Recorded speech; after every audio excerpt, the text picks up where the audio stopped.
एक अयोग्य शिक्षक, एक अयोग्य चिकित्सक, एक अयोग्य प्रशासक, एक अयोग्य नेता, जिसमें ना शासन करने की तमीज है, जिसको ना प्रशासन चलाने की तमीज है, ना जिसको शिक्षा, उच्च शिक्षा, गुणवत्ता पूर्वक शिक्षा देने की तमीज है, और ना जिसको अच्छी चिकित्सा देने की तमीज है।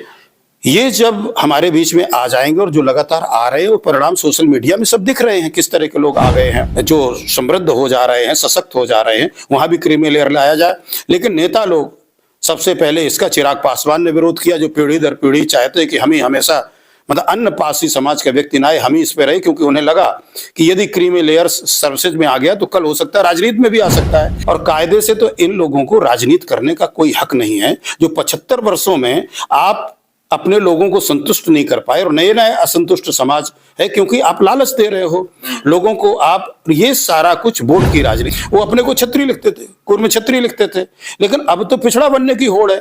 यानी आपकी नीतियां ऐसी है कि आदमी अपने को दलित, शोषित और पिछड़ा बनाता चला जा रहा है, और आप इसको बढ़ावा देते चले जा रहे हो।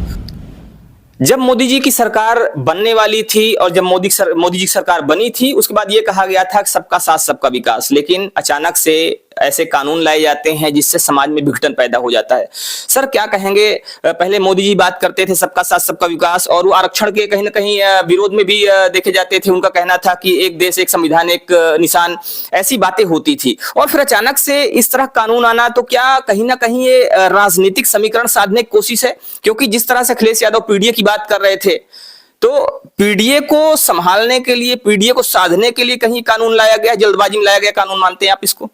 देखिए, ये तो हमारे देश का दुर्भाग्य है कि आजादी के समय से सिर्फ मोदी या बीजेपी नहीं, जितने भी राजनीतिक दलों ने समय समय पर यहाँ पर सरकार बनाई है, शासन किया है, या जिनके गठबंधन के परिणाम स्वरूप सत्ता में ये लोग बैठे हैं, सबने समाज को बांटने का काम किया है।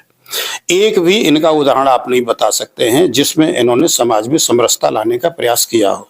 इन्होंने जितने प्राविधान किए हैं, उन प्राविधानों से एक भी व्यक्ति का उद्धार हुआ, कोई आगे आगे खड़ा हुआ हो कि साहब अब मेरा परिवार संतृप्त हो गया, हम लोग वेलवर्स्ट हो गए, धन धान संपन्न हो गए, हमारी 4 पीढ़ियों से आईएएस आईपीएस बनते चले आ रहे हैं, व्यापारी हैं, व्यवसायी हैं, अब हमें रिजर्वेशन की आवश्यकता नहीं है, जबकि निरंतर नई नई मांग सामने आ रही है इसको लेकर के।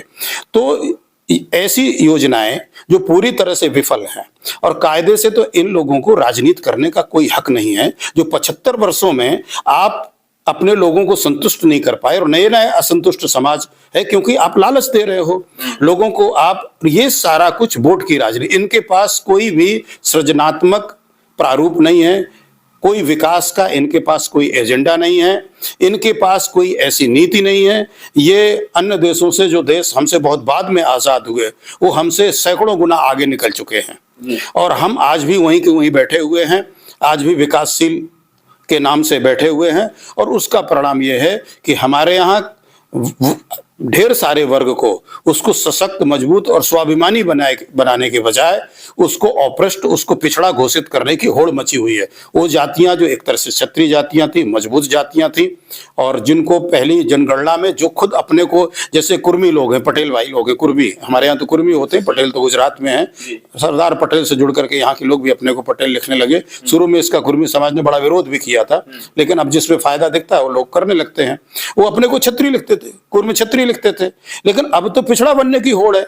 यानी आपकी नीतियां ऐसी है कि आदमी अपने को दलित, शोषित और पिछड़ा बनाता चला जा रहा है, और आप इसको बढ़ावा देते चले जा रहे हो। तो ये एक भाजपा नहीं है, एक मोदी नहीं, सारे के सारे दल इस दिशा में लगे हुए हैं। और जब तक समाज नए विकल्प की ओर नहीं बढ़ता, इन सारे लोगों को धता बता करके अगर कोई स्वच्छ साफ राजनीति शुरू नहीं करता, जिसमें वास्तव में सबका हित नहीं है, तो तब तक ये देश गर्त में चला जाएगा, हम लोग पिछड़ते चले जाएंगे। और ये स्थिति हमारी हो रही है।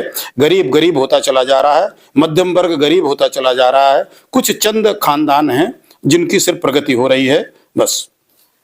तो गरीब गरीब होता चला जा रहा है, और कुछ लोग हैं, कुछ खानदान हैं, कुछ चुनिंदा लोग हैं जो कहीं ना कहीं आगे बढ़ रहे हैं, बाकी एक गहरी खाई पैदा होती जा रही है। अगर बात करें प्रतिभाओं की, तो प्रतिभाएं लगातार दमित हो रही हैं, प्रतिभाओं का दमन हो रहा है, क्योंकि प्रतिभाओं की जो वैल्यू होनी चाहिए वो वैल्यू नहीं हो रही है। सर, क्या मानना है आपका कि जो प्रतिभाएं हैं, जो पहले हुआ करती थी, जो प्रतिभाओं का सम्मान होता था, क्या अब वो प्रतिभाएं ऐसे ही उनका दमन होता रहेगा और इसी तरह से उनका निरादर होता रहेगा अगर ऐसे कानून आते रहेंगे? देखिए, ये तो स्पष्ट रूप से दिख रहा है। इस कारण से हमारे लोग फॉरेन में जाकर के अच्छा कर रहे हैं।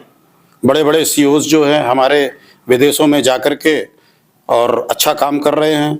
जो उनको देश में योगदान करना था, मजबूरी में आकर के यहाँ की नीतियों के से परेशान होकर के वो लोग जाकर के विदेश को समृद्ध कर रहे हैं। और हम आरक्षण का दायरा बढ़ाते चले जा रहे हैं। हम विज्ञान इसरो में भी ले आए, मेडिकल में भी ले आए। अब आप ये बताइए कि अगर अयोग्य चिकित्सक होगा तो क्या उस समाज के लोग भी इससे प्रभावित नहीं होंगे जिनको हम आरक्षण के दायरे में ला रहे हैं? एक अयोग्य शिक्षक, एक अयोग्य चिकित्सक, एक अयोग्य प्रशासक, एक अयोग्य नेता, जिसमें ना शासन करने की तमीज है, जिसको ना प्रशासन चलाने की तमीज है, ना जिसको शिक्षा, उच्च शिक्षा, गुणवत्ता पूर्वक शिक्षा देने की तमीज है, और ना जिसको अच्छी चिकित्सा देने की तमीज है। ये जब हमारे बीच में आ जाएंगे, और जो लगातार आ रहे हैं वो परिणाम सोशल मीडिया में सब दिख रहे हैं, किस तरह के लोग आ गए हैं। माइनस पा करके लोग प्रोफेसर बन रहे हैं, अध्यापक बन रहे हैं।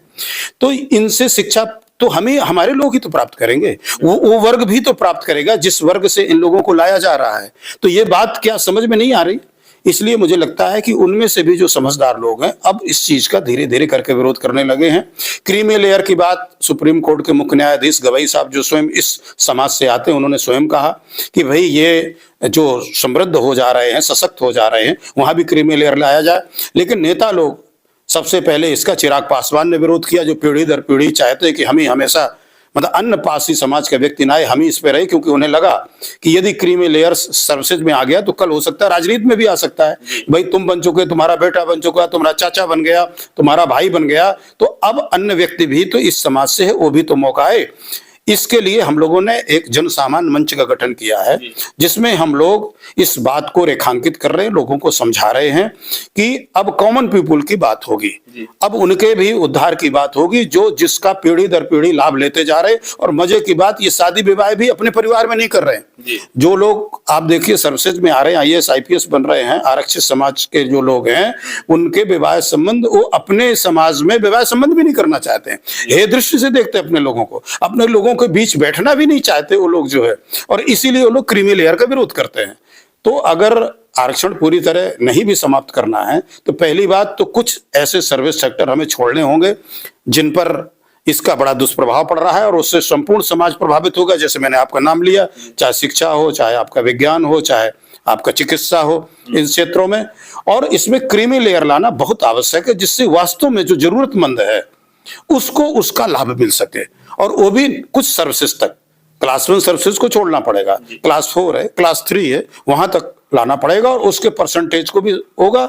और एक बार जब किसको इसका लाभ मिल जाए, फिर उससे उसको वंचित किया जाए, उसी के समाज के दूसरे व्यक्ति को आगे लाया जाए, जो हम लोग नहीं ला पा रहे हैं। तो इस तरह से अगर सही दिशा में देश को ले जाना है तो इन चीजों पर ध्यान देना होगा, क्रीमी लेयर लाना होगा, जिससे कि जो वंचित लोग हैं, जो वंचित वर्ग है, उसको भी इन चीजों का लाभ मिल सके, आरक्षण का लाभ मिल सके। और साथ ही साथ इस चीज का भी ध्यान देना होगा कि हम ऐसे क्षेत्रों से आरक्षण हटाएं जहां पर इसका दुष्परिणाम देखने को मिल सकता है। अगर अशिक्षित डॉक्टर होगा, अशिक्षित शिक्षक होगा और इस तरह से अशिक्षित प्रशासक होगा, तो कहीं ना कहीं ये देश के लिए और समाज के लिए घातक सिद्ध होंगे। तो इस पर आपका क्या मानना है? आप भी अपनी राय में जरूर दीजिएगा। बने रहिए हमारे साथ खबरों को अपडेट के लिए। जय हिंद।